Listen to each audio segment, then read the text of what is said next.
Desire Power, Chapter 5, The Evolution of Desire concluded. The desire for property.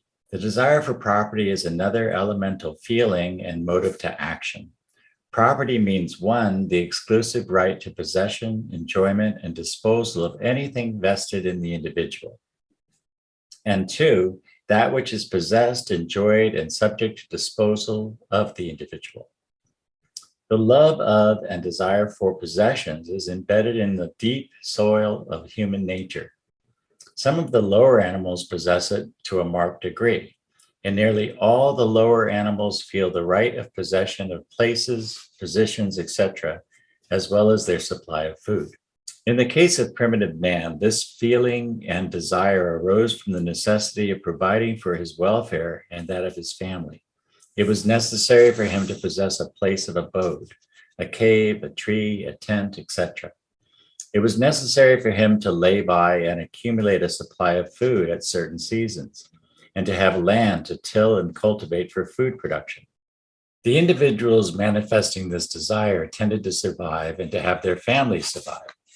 Those in whom it was weak tended to fall in the struggle with environment. The survivors transmitted their tendencies to their descendants. The losers left no descendants to whom their improvident tendencies were transmitted. And so the tendency became set as a habit in the mental and emotional nature of the race.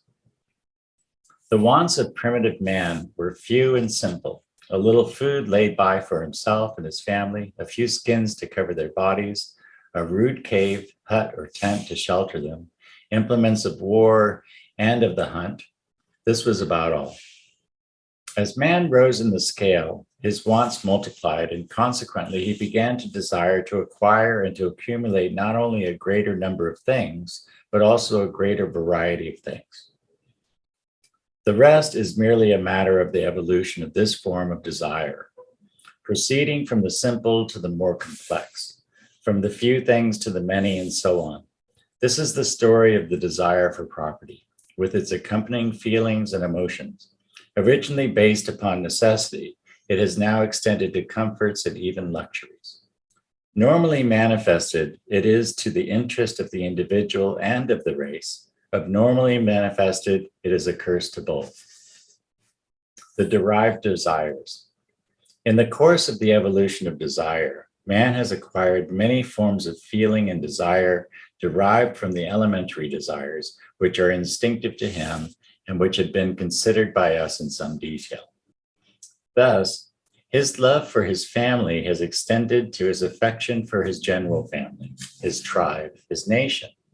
From this is developed in him the desires of love of country, patriotism, and loyalty to his government, and also the social feelings of friendship, companionship, sympathy, justice, truth, politeness, as well as the desire for the observance of moral codes, laws, rules of right conduct.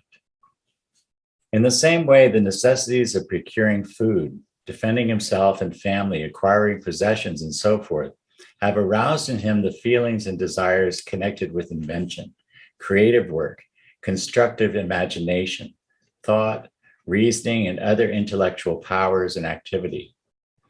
The old adage that necessity is the mother of invention may be extended to include in the brood of necessity the activity of thought and reasoning, the entire flock of the family of intellect. From less well-defined sources have sprung the feelings and emotions connected with the aesthetic emotions, the love of beauty, art, music, literature, culture, refinement, etc. That they sprung from the elemental soil, there could be no doubt, though the line of ascent is not so clearly discernible. From the original enjoyment of the experiences of the hunt, the battle, the conflict with nature, beasts, and hostile men, have arisen the feelings and desires connected with games, sports, the drama, stories, and other forms of recreation, exercise, and play. Play has evolved directly from activities concerned with necessity. As all psychologists know, the desires based upon it are reflections of the older and cruder desires of the elemental nature. From the deep recesses of man's nature have sprung the feelings and desires connected with what is called religion.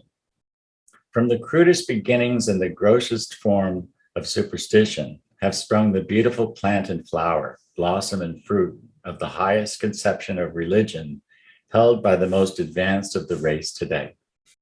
As Herbert Spencer said, the ultimate form of the religious consciousness is the final development of a consciousness which at its outset contained a germ of truth obscured by multitudinous errors. John Fiske said that inward conviction, the craving for a final clause, the theistic assumption, is itself one of the master facts of the universe and is much entitled to respect as any fact in physical nature can possibly be. Darwin holds that the religious feelings, emotions, affections, and desires are highly complex, consisting of love, complete submission to an exalted and mysterious superior being, coupled with a strong sense of dependence, fear, reverence, gratitude, hope for the future, and perhaps many other elements. And so the evolution of man's desires has proceeded from lowly elemental beginnings and sources to wonderful heights and endings. But the sources and soil must never be forgotten when you consider the subject of the essential nature of desire. Moreover, be it noted in times of great stress, necessity, or unusual conditions, it is found that the forms and phases of desire which have evolved last in the scale, the latest comers into the family of desire, are the first to be discarded by the man or woman, then follow the next recent, and so on, until, if the necessity be sufficiently great and the pressure of circumstances sufficiently strong, the individual tends to revert to the primitive type and to manifest only the most elemental and primitive forms and phases of feeling and desire. The caveman is far nearer to the surface of civilized humanity than most persons realize. Shipwrecked men lost in the wild places of earth, men in times of famine and pestilence, often have shown a surprising tendency to revert in a remarkably short time to the plane of their primitive ancestors. It has well been asserted that civilization in man is only skin deep. Some idealistic thinkers who have become hypnotized by the dream of the culture and refinement which to them seems destined to be the common possession of the coming human race, a state of culture and refinement in which the elemental and fundamental instincts, feelings, emotions, and desires of man will have been buried deep beneath the surface of things as unworthy and unnice, are greatly disturbed when they are forced to see that at present at least, the buried instincts are not entombed so very deep after all, and that they will not stay interred in times of storm and stress. They regard these facts as regrettable and as something to be deplored by the race. To them, the elemental is detestable, something to be apologized for. To them, the surface feelings and desires are the only worthy ones. The feelings and desires of the great depths of human nature are unworthy and to be regarded as bearing the mark of the beast upon them. These idealistic thinkers overlook the fact that the fires of desire create the steam of will, and that the accomplishments of the race depend materially upon the fact that these inner fires be kept burning fiercely with a clear draught and free from clinkers and ashes. Civilization and refinement have brought much to man, without a doubt, but many men reaching for their ideals of culture and refinement have lost much of the original elemental power of desire. They have allowed their fires of desire to become deadened by the ashes of artificial civilization and clogged with the clinkers of non-essential feelings and desires. They fail to see that the fires of desire require a proper supervision and control. Their drafts must be kept at least partially open and their grates kept free from dead ashes and clinkers. The men and women who have accomplished great success in any line of human effort have cleared away the ashes and clinkers of their fires of desire. They have kept the furnace clear and clean and have opened wide the drafts when necessary. If you will carefully consider the strong, successful men and women in any walk of life, you will find that each and every one of them is filled or has been filled during his or her period of intense activity with this strong, insistent, elemental desire force of nature, this active principle of desire which manifests in a degree of want and want to which will not be denied. Differ as they may in their secondary qualities, these strong individuals nevertheless possess in common this essential primal quality, and they manifest it when required. It is one of the characteristic qualities of their class. It is this basic quality which has done much for them in their respective successful careers. If you would succeed, you must get acquainted with that fierce, burning, insistent elemental want and want to within your own nature, which perhaps has been hidden from sight under the accumulated ashes of the centuries of culture and refinement of the race, with its years of artificial methods of living which have followed in the train of civilization. Your primitive and elemental want and want to must be as strong as the vital demand of the drowning man for air, of the demand of the desert lost or shipwrecked man for water, as the demand for the famishing man for food, or the demand of the wild creatures of the forests and jungles for their mates, as the demand of the mother for the welfare of her children. All of these forms of deep and burning desire are expressions of the elemental forces and energies of nature, of the will to live, the motive power of which nature employs in the performance of her work, and by means of which she accomplishes her purpose. You do not need to employ this elemental energy in the same manner or in the same direction as that followed by the primitive man or the wild creature. However, you may transmute it into a higher order of expression and a higher plane of manifestation. You may transform desire into ambition or aspiration, but in doing so, you must not fail to preserve every ounce of the essential and elemental energy and strength of this fundamental principle of nature, the principle of desire. The principle of desire in nature, in its constant pressure towards manifestation, and urge toward expression, while apparently concerned more with the preservation and welfare of the species and of the race than with the welfare of particular individuals, while often apparently indifferent to the welfare of the individual creature and concerned apparently only with the preservation of the species, nevertheless acts upon the principle that the species and the race can be served only by means of service rendered to the individual.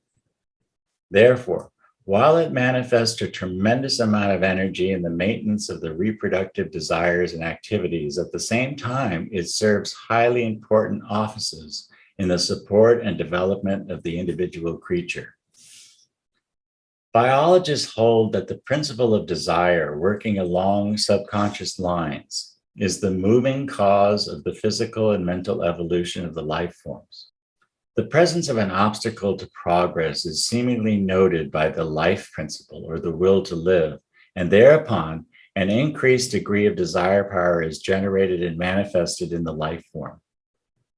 The desire power always moves toward the securing of that which will promote the efficiency of the creature and which thereby increases its chances of survival in the struggle for existence, the fight against environment. It sets into operation the life processes which make for change in the physical and mental equipment of the creature and which proceed by evolutionary development to unfold the needed physical or mental equipment. A writer on the subject of the Hindu philosophies and considering the teachings of those philosophies concerning the presence and power of desire in nature says, in the Hindu classic, the Mahabharata, it is related that Brahma created the most beautiful female ever known and called her Tilottama. He presented her to all the gods in turn in order to witness their wonder and admiration. Siva's desire to behold her was so great that it developed in him 4 faces in succession as she made the tour of the assembly. And Indra's longing was so intense that his body became all eyes. In this myth may be seen exemplified the effect of desire in the forms of life, function, and shape, all following need and desire, as in the case of the long neck of the giraffe, which enables him to reach for the high branches of the trees in his native land, and in the long neck and high legs of the fisher birds, the crane, the stork, the ibis, and others of the great family. The will to live finds within itself a desire to create suns, and they are evolved. It desires planets to revolve around the suns, and they are thrown off the suns in obedience to the law. It desires plant life, and the plant forms appear, working from lower to higher form. Then came animal life, from monad to man. Some of the animal forms yielded to the design to fly, and lo, wings were gradually evolved, and the world was filled with birds.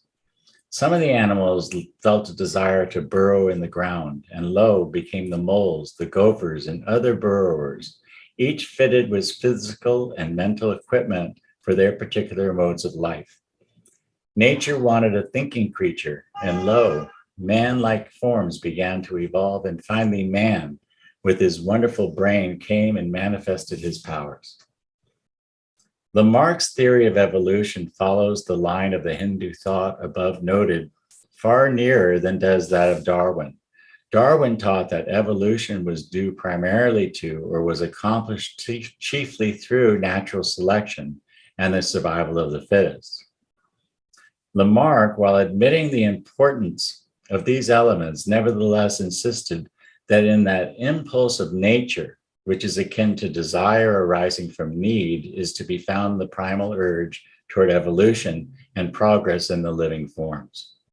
Lamarck held that need and desire are back of and precede function and form in living things, the latter being the consequences of the desire.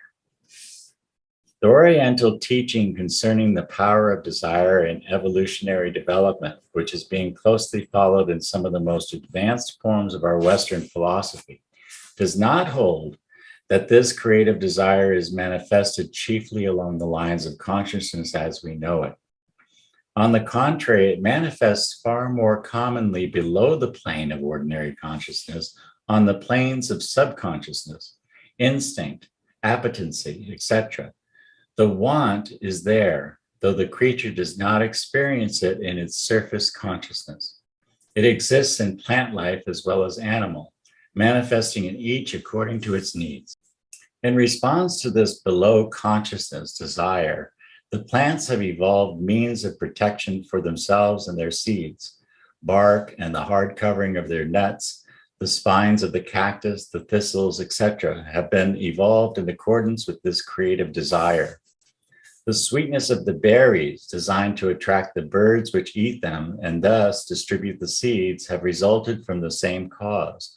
This rule holding good in the case of the color of the flowers and the honey contained within them, both of which has been evolved in order to attract the insects which serve to carry pollen and thus fertilize the flowers.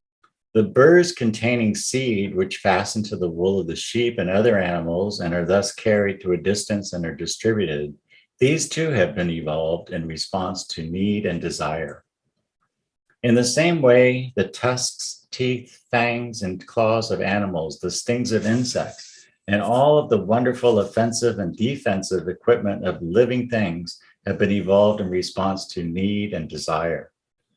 The hard shells of the crustaceans, the turtles, the armadillos, the spines of the porcupine and the hedgehog, the keen eye and powerful wings of the eagle, the swiftness of the hawk, the bill of the woodpecker, all have been evolved under the same law.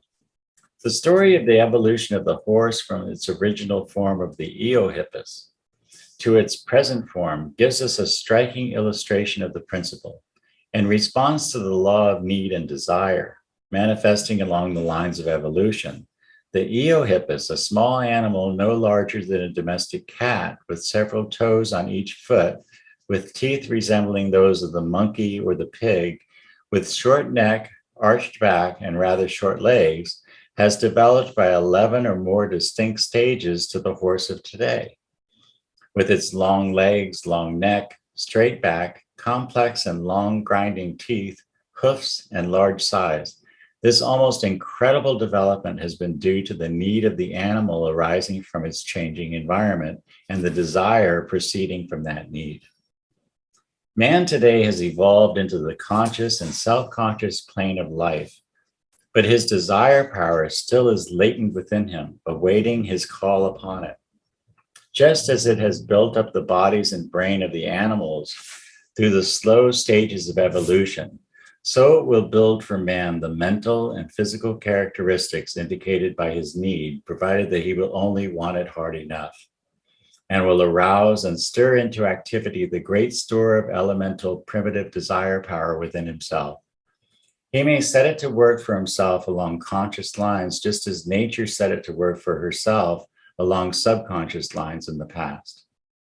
That which has performed such great creative work in the past can and will perform equally wonderful creative work now, provided that it is called upon properly and is set to work under the direction of intellect and will, definitely and purposively employed.